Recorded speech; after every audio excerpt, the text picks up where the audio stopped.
To operate the mainsail on the Amel Super Marimus, there's two electric furlers. One which furls the inner foil in the mast and the other acting as an outhaul to pull the sail out. And these comprise of a Leroy Somer's MVA gearbox and a 24 electric motor protected by a plastic PVC cover. And some mounting rings made from Delrin. On our boat, they're over 20 years old now and have started giving me no end of grief. Usually it's just carbon build-up inside the motor on the commutator or the brushes need replacing, but on this occasion it was far more serious. Now these motors have an inner armature and the magnets are set on the inside of the outer casing. Mine had not only come away, but they'd actually broken up inside the motor.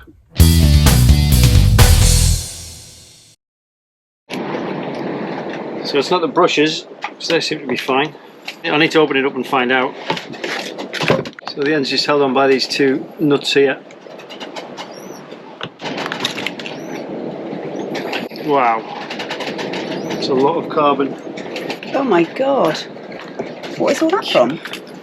Oh god, it's the lining around the outside. I've got a real problem here because the magnet is disintegrated inside the motor. To cut a very long story short, I tried sourcing these magnets all over the world and even looked into getting them 3D printed. And even if I could do that, then there was a problem of trying to stick them to the outer casing. But none of the solutions I looked into was remotely practical. Having had the Leroy Somer MVA gearbox rebuilt for the outhaul furler, I really didn't want to go through all that again. So I started looking into replacing the entire unit. And even though a replacement gearbox was readily available in the form of a Bonfiglioli VF44, the electric motor proved really difficult to source. I'm pretty sure that I'm not going to be able to get one in the French Polynesia. I know they don't make these Leroy Somer motors anymore, of all places of it to happen, in the Marquesas Islands in the Pacific. One lucky thing is we do have the manual override on it. So for almost a year travelling through the South Pacific, we just relied on using the manual furler rather than the electric furler. By a sheer stroke of luck, when we moored up in Riverside Drive Marina in Whangarei, right next door was Yin Yang. Now Bryce had just bought his boat and was preparing it for a circumnavigation, and he was faced with the task of replacing the furlers as well. So working in the auto trade and also having contacts in the boating world, he had sourced a winch from a local manufacturer called Nilsson. He'd also looked into the modifications to fit the motor to the gearbox. I'll hold it. Shady character. Which one? Just flip one on properly first. Yeah. And then, yep, that's right. Oh, look at that. Beautiful. And he was also full of tricks of the trade and loads of tips. After I've got it bolted up there and I've got my wires on there, I'm going to spray the whole motor with soft seal. So if moisture does get in there, it doesn't rust all these things. It doesn't start corrosion. So it's just like a paint, but as the name suggests, it's soft and it seals. And the good thing about it too is it seals all these sorts of gaps, like here, these tiny weeny gaps. And the good thing about it, like paint will get in there too, but paint will crack over time and let water in, whereas soft seal stays pliable. Like after a while that will dry, but it stays tacky, it doesn't go hard. So I'd just like to take a moment to thank Bryce for not just helping us out on this job, but for the whole time we were in New Zealand. So this is what we did and the parts we used. We used a Somer 1915 electric motor. It was a 24 volt and the serial number was 30843. It's part of their Diagma range, and I bought this through James Nilsson, which is a winch maker in New Zealand. Somer 1915 shouldn't be confused with Somer. They're both from Italy, but they're completely different companies. So I took about 5mm off the end of these nodes here, just so the cap can fit over, but it was a really good fit on that one actually. And also the spacer, which goes on the end of the motor. And it just allows for that extra long shaft there. It just kind of fits in the Bonfiglioli really nicely. Now the long bolts of the motor don't fit all the way through the spacer, they fasten onto the facer, and the mounting bolts from the gearbox fit into the other side of the spacer. No fittings go through the spacer itself. So the only modifications I had to make to the two off-the-shelf components was cut the fins off here, just take the corners off there with a grinder, and then give it an etching spray and then an aluminium spray. And the only other thing is the Bonfiglioli. The internal diameter on those are 18mm and the ones on the Leroy Somers are 20mm, so you've got to shave 2mm off the pins that go through there. So it was 20mm on the old gearboxes. That hole was 20mm and the new VF44s, Bonfiglioli ones, 18mm, so I had to get that shaved down and the key sort of shaved off a little bit as well. So I had to get a spacer made as well, aluminium spacer, so that the bottom fits flush with the gearbox, because it was protruding at the bottom. Obviously if that was on the bottom, the key would just drop out.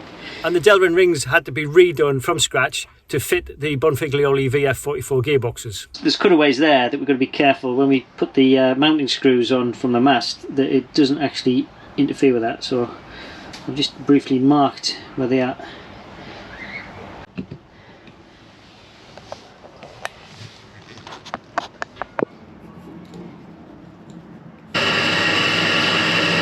And we managed to drill and tap those holes out on the Delrin rings, and now we've got some tapped holes, and now I've just got to see if they actually work in the actual mast. Actually, one thing I forgot to mention was the paint job.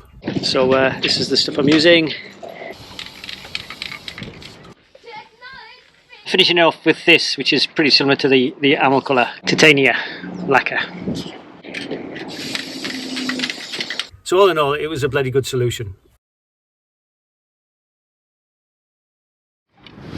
So this is the first time I've tried the new setup, and a few things have cropped up. First of all, the old rings are kind of a bigger diameter. As you can see where they've chamfered off those edges, it comes perilously close to the mounting screw holes there. So in fact that one's split, and I know a lot of people have this problem. They've obviously made the rings and then chamfered them off without much thought to where those holes were. So you can see how much support that actually had. So the new one should be far, far stronger. What we did is we had the new Delrin rings made to that diameter, but they're a few millimeters off the Delrin spacers here. They're just not going to allow it in place. So I can either chamfer off the spacers here, or I can chamfer off a corner on the rings, and I think I'll do the rings, because that'll offer a flatter surface for the spacers to butt up against, rather than having the curvature of the ring. And the other thing I've realised is this motor, the wires are not going to reach the top studs.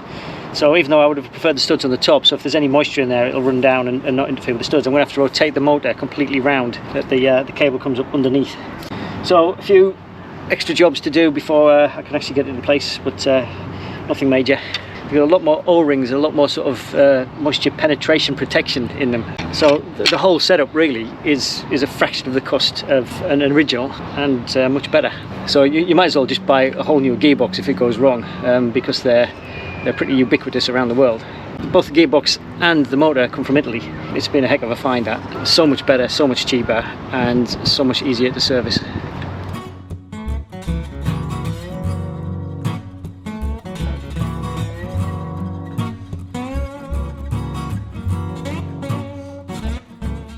So finally I had to crimp some connectors onto the wires to fit onto the new motor studs.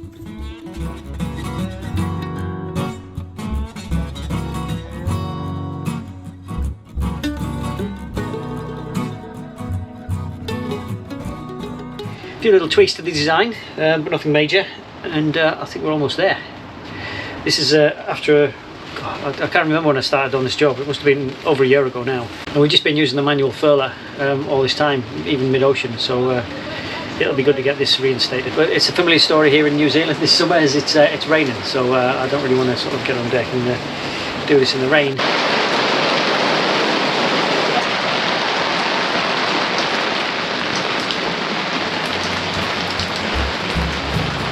So after a year, the day came for the final fit.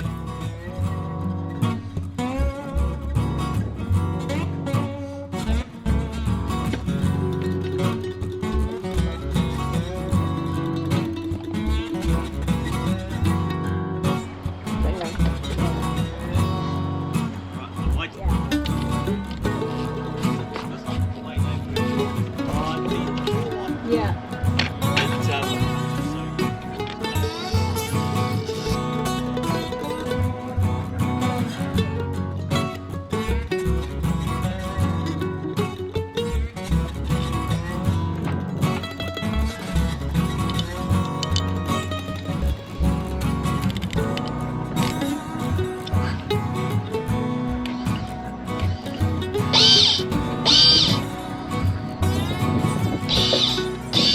works. We actually have an electronic outhaul, well, furler thing. I can't remember when the last time we used it. We just do it by hand now. I must admit, I think by hand is a lot simpler. Final coat of sealant.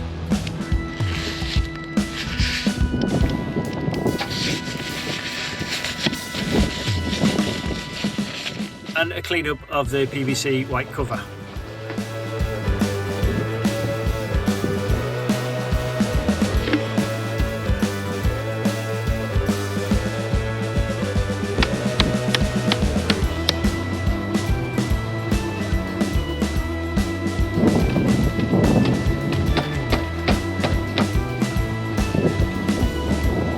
So this job has been a long time on the jobs list. It's kind of been done in fits and starts, like all the way across the Pacific, as I've gone down a lot of kind of blind alleys and cul-de-sacs and trying to source stuff.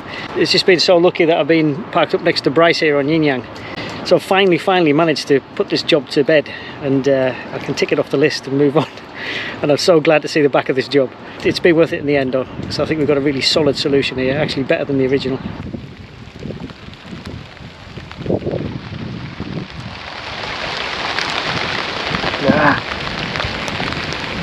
If you did find this video useful and you're the type of person who likes to return a favour, you can now buy me a beer by using YouTube's new thanks button, which you'll find below this video. That's it, thanks for watching, and be sure to check out our other sailing and travel channel, Mothership Adrift. Thanks in particular to our patrons who make all things possible. If you want to become a patron, just follow the links in the description below. You can also check out our merch store with mugs and t-shirts with our Mothership branding.